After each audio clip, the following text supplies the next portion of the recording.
Greetings, Tibaneros. Well, by popular demand, I'm going to do a video on the National Defense Authorization Act. And it's going to be rather long, and my voice is not going to hold out because I'm getting over the flu. So we're going to do this in two parts. And I'm going to start by introducing the NDAA, as you know, the new controversial law that allows for the USA military to step in and indefinitely detain, at the President's discretion, any suspects who are alleged to be threats to national security. Especially controversial are its sections 1031 and 1033, allowing for the indefinite military detention of any person alleged to be a member of Al-Qaeda, the Taliban, or associated forces. This also applies to any person who supports or aids belligerent acts against the United States, whether the person is located in or out of said United States. There are those who see this in apocalyptic terms, there goes the Republic, and those who believe that its provisions are so limited in scope as to be no serious constitutional threat. This is much like the controversy over the Patriot Act a decade ago, and while it's true that even the most sinister provisions of the Patriot Act have not intruded drastically on average American life, I can still make my subversive videos on the tube, for instance, the very fact that such laws are on the books and can be abused is what's raising the alarms. In the NDAA, the provisions speak of alleged members of such groups, or those deemed to be their supporters, however defined. No burden of proof is placed on the suspecting authorities.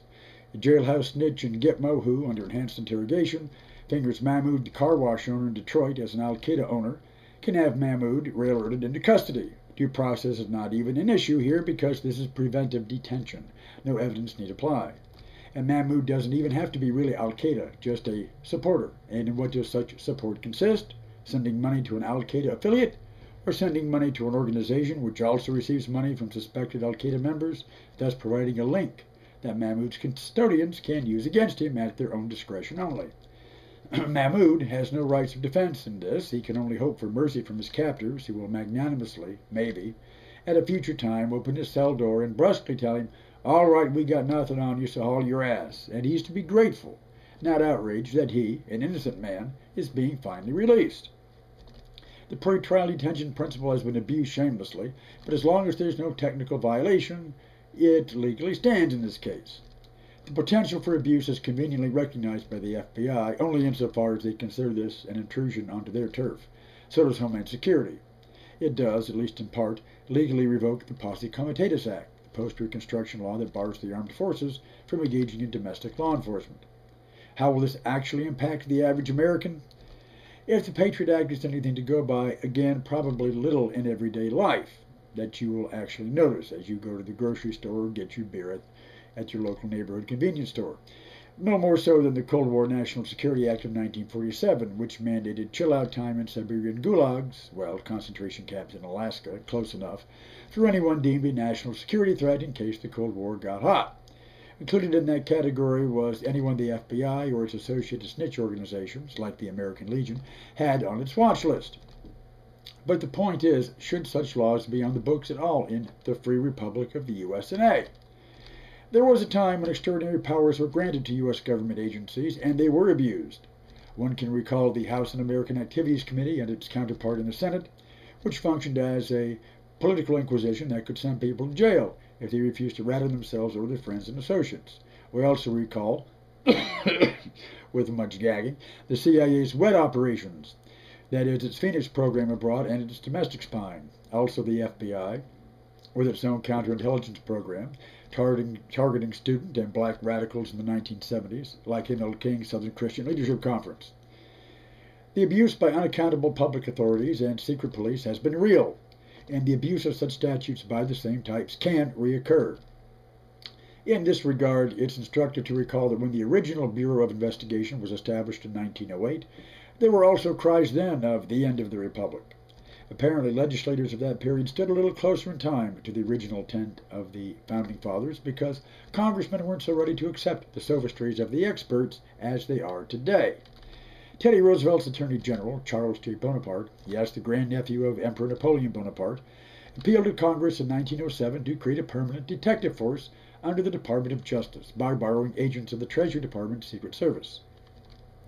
On the floor of the 60th Congress in 1908, Republican Representative Walter I. Smith of Iowa, a veteran member of the House Appropriations Committee, put it this way: no general system of spying upon and espionage of the people, such as has prevailed in Russia and France under the Empire, an obvious dig at the Attorney General, the relative of Napoleon I, and also of the more recent ill-starred Napoleon III of the Second Empire, and at one time in Ireland, again, soon to be renewed under the hunt for the original IRA after 1916, should, the representative said, be allowed to grow up.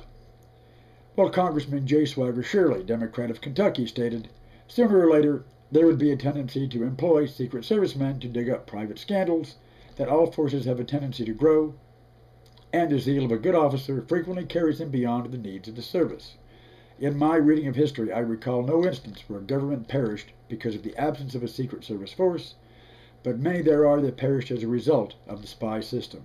If our civilization stands for anything, it is for a government where the humblest citizen is safeguarded against the secret activities of the executive of the government. Not in vain did our forefathers read the history of the Magna Charta and of the English Bill of Rights. When our Constitution was adopted, the people's restlessness under it and fear of oppression was not removed until there was embodied in it the 10 amendments constituting our American Bill of Rights. The Fourth Amendment declares the right of the people to be secure in their persons, houses, and effects, and papers against unreasonable searches and seizures shall not be violated.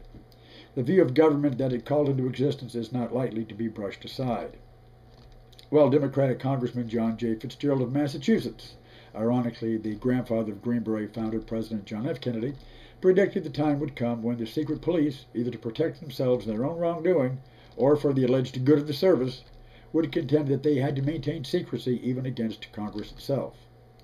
Others speculated on the rise of an American Fouché, an equivalent to Napoleon's Minister of Police, who acquired so much power and so many state secrets that he was able to intimidate and double-cross the Emperor Napoleon himself. Well, predictably, the Emperor's grandnephew pooh-poohed all these objections with quite familiar rhetoric. These detectives, he said, would be under the direct supervision of the DOJ. Any wrongdoing by these agents would thus be quickly caught by the Attorney General, who read and supervised the reports himself, and who was obliged under his oath of office to investigate and correct such abuse. Of course, we see how shortly that kind of critical oversight lasted in practice. Anyway, Congress would have none of it.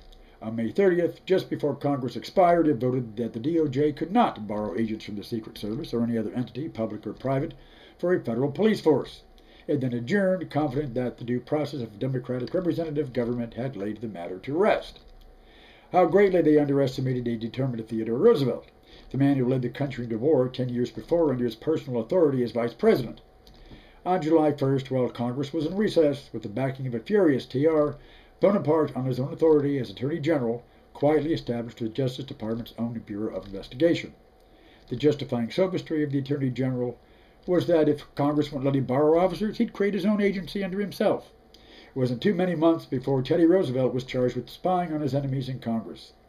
Roosevelt denied such charges, then in the next breath went on to say, sometimes through the accidental breaking of a mail package, the contents are exposed.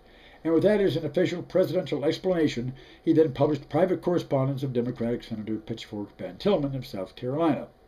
So much for presidential responsibility and oversight, guaranteed within the strict confines of constitutional law as interpreted by the experts. And with that, I'm going to leave it, as my voice is about to collapse. But I will be back with part 2. In the meantime, thank you for choosing YouTube as your form of communication.